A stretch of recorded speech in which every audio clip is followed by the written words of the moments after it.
Note: the following video depicts a specific configuration of the G4 notebook. The same removal and replacement procedures apply to all configurations of the G4 notebook.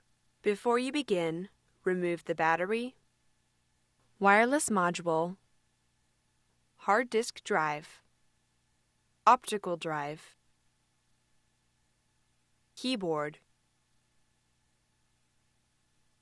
top cover,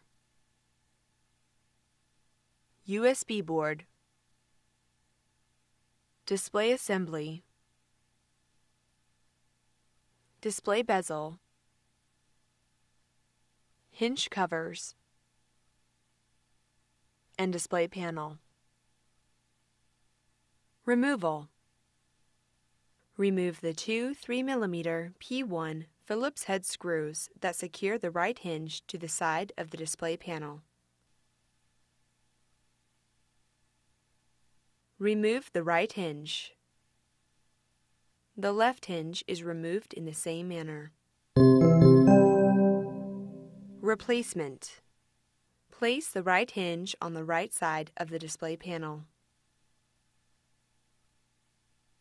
Replace the two 3mm P1 Phillips head screws that secure the right hinge to the display panel.